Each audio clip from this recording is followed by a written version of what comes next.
We are in full Commitment 2024 mode here on Heart of the Matter. For the next 2 Sundays ahead of the primaries, we'll analyze the contentious race for Missouri governor, speaking to the candidates about the issues that matter to you. Today, it's all about the Democratic side of the ballot. 5 candidates want your vote on August 6th, but the fight right now is really between 2 of them, and they're both from Springfield.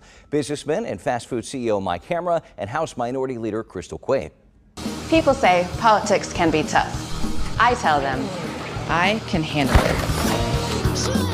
Quade jumped into the race about a year ago, making the argument that she's tough enough to deal with the opposition in Jefferson City. Growing up in Springfield, she is the first person in her family to graduate from high school. After earning a degree at Missouri State, she spent some time staffing for Senator Claire McCaskill and was elected to the Missouri House in 2016. She's now termed out and can't run again. Quade has had an uphill battle in Jeff City as minority leader, working to take on Republicans in an effort to restore abortion rights and improve gun control, among a number of other issues. There isn't a lot we can do when it comes to policy.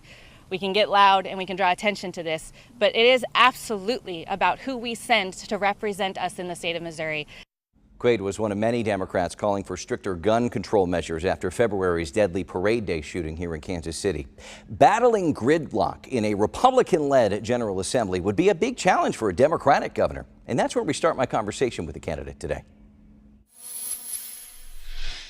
You've been House Minority Leader for years now. You have seen the dysfunction that we've been watching in Jeff City. If you flip the governor's office blue, which hasn't happened in more than a decade, you're still going to be working with a lot of red. So how do you reach through the gridlock and try to get stuff done in Jeff City? Yeah, well, thank you so much for having me. But yeah, that's the reality of the state of Missouri right now. And that's one of the reasons that I think I am best suited for this role, because I have been the Democratic leader for the last 6 years in the House and been able to work across the aisle, not only passing good legislation, but finding places where we can stop bad things from happening, but building relationships with the Republican leadership over the years. And I will be able to continue that in the governor's office. How do you do that? What is the plan? Because you have those relationships, but even people who have relationships, it seems, in Jeff City have had strained relationships as of late. Yeah, absolutely. You know, I will really lean into what I've always done. When I first ran in 2016, becoming the only elected Democrat in the southern half of Missouri, I had my yard signs right next to Donald Trump yard signs in the exact same yard. And not necessarily because we agreed on everything. Obviously, we disagree on a lot, but all Missourians want access to education that is good for their kiddos. You know, everybody talks about the fact that our hospitals are closing and it's so hard to get access to an affordable doctor. You know, all of these issues that I hear the most about are nonpartisan. And so the how is making sure that we're prioritizing those issues that matter most to folks and getting rid of the noise. You know, we've seen so much of this partisan back and forth, mainly because we have so many Republicans who are running against each other in these primaries. And so as governor, I'll really dig into those issues that matter most to folks that aren't partisan. Trying to break through that is tough too, even just on a local level with people just living in Kansas City or another town in Missouri. Just trying to have that conversation where it doesn't immediately go to one side or the other. Mm-hmm. What are you seeing in your travels across Missouri when it comes to what's the most important issue to the voters that you're talking to? Yeah, you know, we're hearing everywhere a conversation around government overreach, and that brings into conversation the abortion initiative, of course, and having politicians in our doctor's offices, but also into our public school systems, our public libraries. You know, we have seen folks in the legislature try to completely defund these library systems. And of course, healthcare is a conversation that we're hearing everywhere.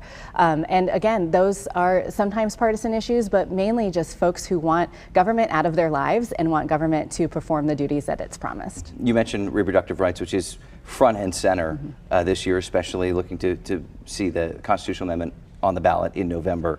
You know, you have been pushing for women's rights in Jeff City. Yeah. Haven't gotten a lot of traction because the makeup of the House and Senate.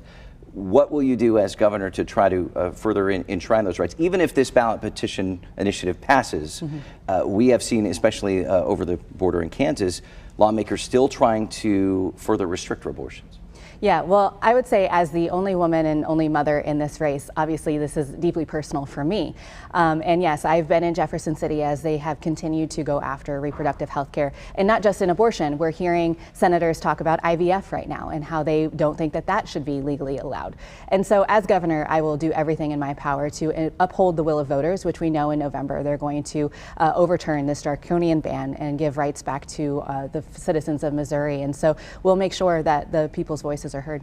What are you looking at as far as a forecast in November if that gets voters to the polls as far as the makeup of the House and Senate? Would more Democrats be elected, do you think? Absolutely. We're going to break the Republican supermajorities in both the House and Senate this year. We are only 3 seats away in the House and 2 in the state Senate. So we know voters are going to come out and support us. But we also know Republicans are going to retain control. It's going to be a very long time before Democrats are competitive in that space. And that, again, goes back to your first question of why it's so important to elect somebody who has those relationships and knows how to work across the aisle. What's issue number one for you? Like if you take the oath of office, you walk in, what's the first thing you do?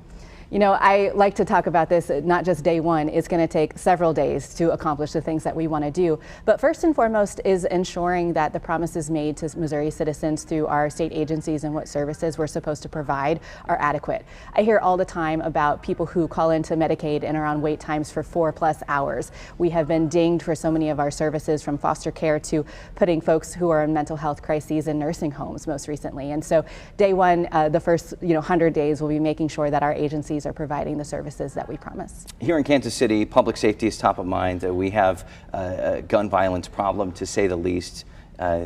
What do we do? What could you do as governor to try and help with that? You know, again, this goes back to understanding the makeup of where we are in Jefferson City and what it means to pass legislation here.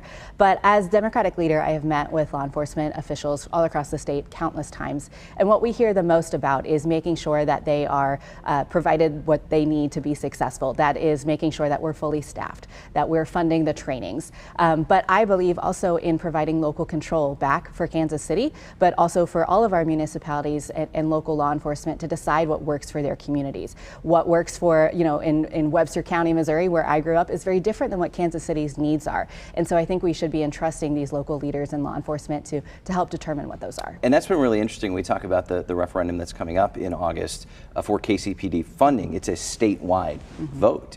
That's sort of what you're talking about here, just trying to localize it. Yeah, absolutely. You know, I don't think that somebody in Joplin, Missouri should be telling Kansas City what they should be doing for their local communities and vice versa. I know folks in Joplin don't want Kansas City and St. Louis dictating what they do. And so I really believe in local control when it comes to this conversation.